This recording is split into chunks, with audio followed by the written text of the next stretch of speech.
The new season is still a few months away, so before we move on to transfer targets and exits, let's look back at the season that was and try to figure out who played well and who had a season to forget.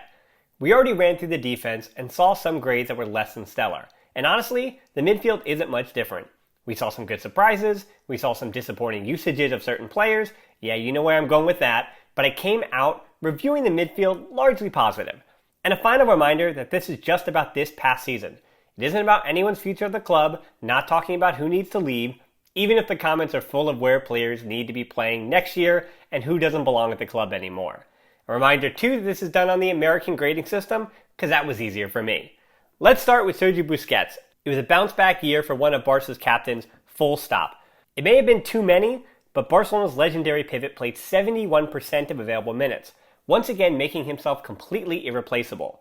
Since we're biased, but we've seen lately, most will remember how good he was once Barca switched to the 3-5-2, as opposed to some of the poor showings he had in that double pivot, with stinkers against Adafe and Alaves maybe the worst of them. The 4-1 against PSG notwithstanding, Busquets didn't play a poor match from February on. He looked more mobile, more supported defensively, and his long balls to Messi this year were pretty ridiculous. His 5 assists this year was his best since the 2015-16 season. Let's go from a club legend to, Matheus Fernandes, who arrived at Barcelona in August for 6.3 million euros. The 22-year-old defensive midfielder came from Palmeiras, having made 11 appearances for the Brazilian Giants after getting signed from Botafogo. Does that sound like a player that would play 17 minutes against Dinamo Kiev and spend 29 other matches on the bench? Well, yeah, it is. So there's nothing much to say about Matheus Fernandes. There's still something fishy about his transfer, and I don't blame the player for choosing to play for FC Barcelona. But clearly, he wasn't up to the level required to play for the club. On the other end of the spectrum, and a guy that pretty much played every match, a lot was asked of Frenkie de Jong this season, and he was regularly up to the task. Double pivot? Okay, not so great. But how about a box-to-box midfielder? Yeah, 7 goals, the most by any midfielder, and 8 assists. How about as libero in the 3-5-2? Of course, that'll help Barcelona control the game. Defend alongside an 18-year-old midfielder and 2 inexperienced players on the right side, game in and game out. The now 24-year-old raised his level this season, and I think reached the expectations that were set for him, to be one of the best midfielders in the world again, as he was with Ajax. And I think he did that while playing multiple positions. The only issue with de Jong seemed to be fatigue, since he did play 51 matches this season and almost 4,500 minutes, and the advanced metrics on his pressing weren't too complimentary of the Dutch midfielder. Speaking of not giving out compliments, when I say that Miralem Pjanic actually played close to 1,300 minutes this season, I was pretty surprised. The 31-year-old played in 30 matches this year, but I can't remember one in particular.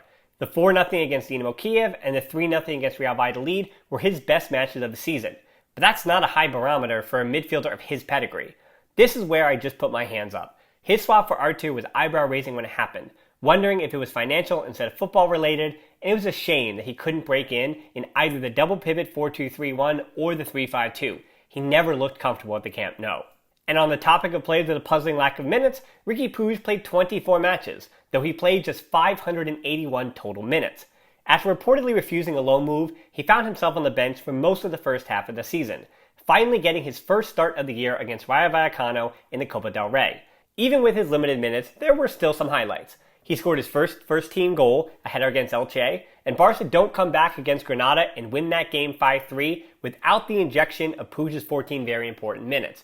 We all see it, even taking the 5th penalty to beat Real Sociedad in the Spanish Super Cup finals. There is something about this kid. There wasn't enough minutes to honestly judge what he might have improved, but I was happier this year than last year with his defensive positioning, even if I think he still has some work to do on some of the advanced nuance of the game, including my favorite football buzz term, rest defense. Honestly, I hated the discussion about Puig's minutes, because it often involved trying to tear down the next 2 players. But I want to remind people that back in December, only the Barca B heads knew who Ilaix Moriba was. 5 months later, and most people are crossing off the signing of another midfielder because of the 18-year-old. Of course, he looked out of his depth sometimes. He was having hot and cold matches down in Barca B before his call-up in January against Cornellà.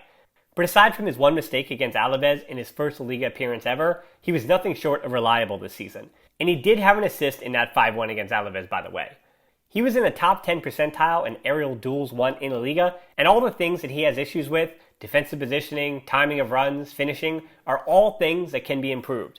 Next year was supposed to be his potential first regular season with the first team, so he's ahead of schedule, and I hope people do remember that.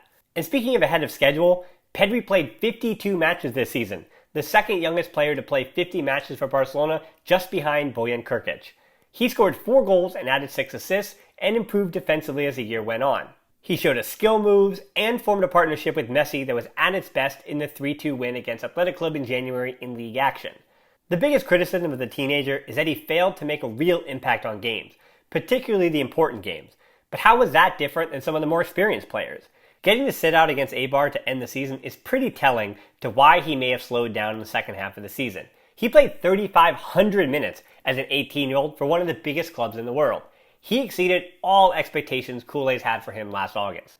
Last but not least, can you believe that Felipe Coutinho played 14 matches and 200 more minutes than Puig this season? Yeah, me neither.